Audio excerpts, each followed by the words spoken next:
But we begin just 6 days out from Election Day. In this final stretch, both Vice President Kamala Harris and Donald Trump are hammering home their closing arguments to voters, hoping it resonates as Americans fill out their ballots.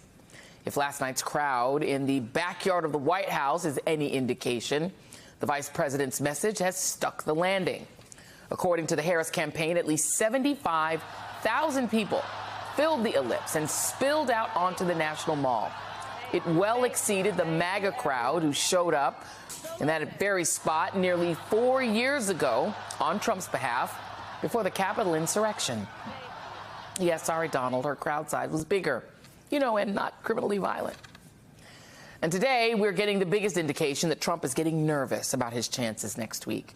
He's already laying the groundwork to not only claim that there is cheating in the election, but that the whole state is involved in it.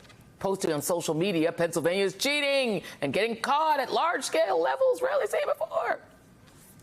And that sounds very familiar. It's because Trump did the exact same thing 4 years ago in the very same state. And I get it. When you compare the closing messages of the two campaigns that they're presenting, what else could Trump possibly rely on? Here's the vice president last night.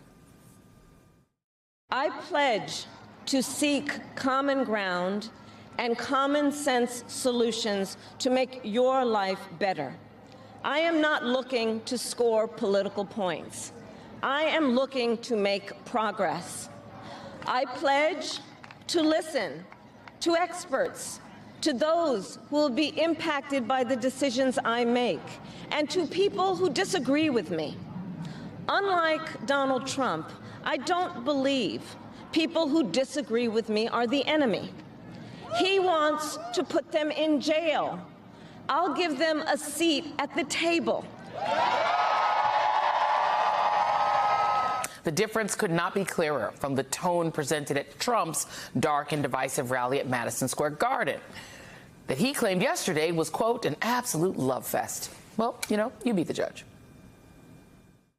I don't think anybody has ever seen anything like what happened the other night at Madison Square Garden. She's a fake, a fraud. She's a pretender. Her and her pimp handlers will destroy our country. In fact, she is the devil, whoever screamed that out. She is the Antichrist. The love in that room, it was breathtaking. The whole party, a bunch of degenerates, lowlives, Jew haters and lowlives. Every one of them. It was like a love fest, an absolute love fest, and it was my honor to be involved. There's a lot going on. I don't know if you guys know this, but there's literally a floating island of garbage in the middle of the ocean right now. Yeah. I think it's called Puerto Rico. Nobody's ever had a crowd like that. And I tell you what, right now, nobody's ever had love like that. That was love in the room, and it was love for our country. Wow, joining me now is Eugene Robinson, Washington Post columnist and MSNBC political analyst, and Tony Schwartz, co-author of Trump, The Art of the Deal, and founder and CEO of the Energy Project.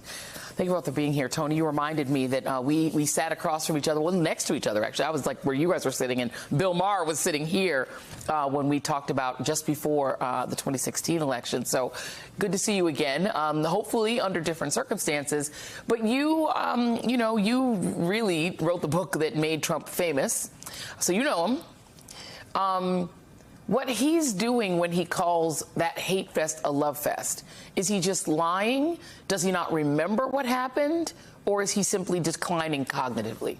Yeah, you take a guy who lies as easily as he breathes, is sociopathic, and is also losing his mental faculties, and it's a pretty toxic brew. And I would have said over the last 8 years that he did know the difference between the truth and a lie. Yeah. I don't really believe he is much aware of it anymore. And so what you see him do is say, this is what psychopaths do, sociopaths do, is say whatever he thinks will have the effect he wants with a total disregard for the truth, but also with a lack of conscience about it. Right. So he doesn't have guilt or shame. He just says it. And it is terrifying when watching that sort of two-sided video. it's breathtaking to imagine that we're talking about a race between these two people, because one of them is so clearly not qualified and the other one is so clearly qualified. Well, and I mean, that is the challenge in America, right? I mean, she's a woman of color who is getting essentially called a whore in Madison Square Garden, right? Explicitly called a whore. Explicitly, where, you know, she has all of these great qualifications in career that she's achieved in her career, yet Trump's followers just think she just slept her way to the top. They don't even believe that she's actually qualified to be even any job in the world. So, I mean, the reality is Donald Trump is leading a group of people who want to believe what he's saying. They want to believe that hate fest They is want love. to believe what he says, and they don't want to hear anything that contradicts what he says. So, and they don't have to, because they can live in their own media bubble where what he says either is kind of true or it's made kind of true, Here's somebody who knows better. This is J.D. Vance. I just want to play this for you. This is J.D. Vance, who once called Trump maybe America's Hitler. He was the first one to call him Hitler. Not me, not Mehdi Hassan, not anybody. It was him. And here he is trying to say, no, Trump never said that he was going to sick the military of the American people. And then let's hear Trump completely rebuke that like not long after. Here you go. I'm telling you that Donald Trump has said, and I agree with him, that we should use the U.S. military to go after Americans. People who riot, who burn down our cities. And this was what John Kelly was. This was what John Kelly was alarmed by: the idea of using the U.S. military to go after Americans. That's what he said. Donald Trump never said Americans writ large. You keep on putting words in his mouth and are they or are they not Americans? Far left people who commit acts of violence, who riot. And now you're doing a very narrow definition of what he said, which is not what he said. When I say the enemy from within, the other side goes crazy, becomes a sound. Oh, how can he say?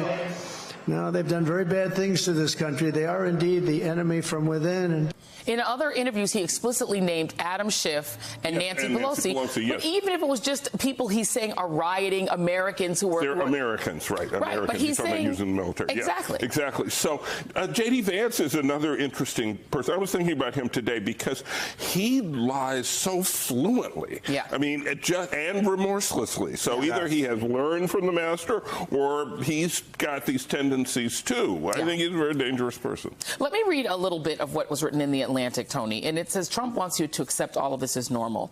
The natural human instinct is to dismiss, ignore, or downplay these kinds of threats, the threats he makes. But that's the point. You are meant to accept this language and behavior, to consider this kind of rhetoric baked into any Trump campaign. You're supposed to just get used to the idea that Trump wishes he had Hitler's generals, or that he uses the Stalinist phrase enemies of the people to describe his opponents, because once you think that's normal, then you'll accept the next step, even when that next step is an assault on democracy and the rule of law. Yeah, well, we're watching it, and Trump is, he's sort of the front man for what I see as a clash of civilization, the famous book, Clash of Civilizations, where the group whose power is being challenged has a desperate last cry. And that cry is the cry of patriarchy. And we're seeing it embodied in Trump and Elon Musk and all of the billionaires who are supporting him right now. And I really do think that this election comes down to how many women show up to vote and how many men who recognize and respect women show up on their behalf. And, you know, if you think about it, the message from Trump is about dominance and power and violence. And the message for women, more commonly, is relationship and interdependence.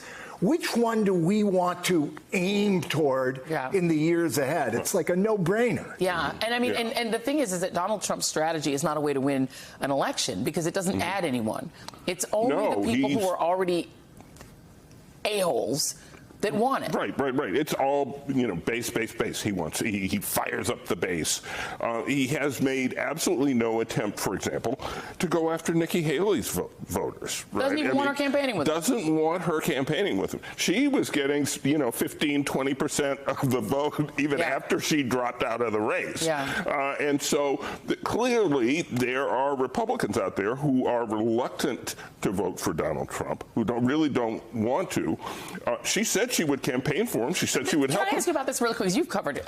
Why does she say she'll campaign for him? See, this is the thing, and this is the other thing autocrats do, is humiliating their own people is part of the shtick. She's willing to be humiliated by Trump. Byron Donalds is willing to walk on stage after Dixie is played. These people have no self-regard, no self-respect, and that's the kind of people he attracts. Right, and they're all making a mistake because he has no loyalty, right? So he will screw them left and right if he decides to.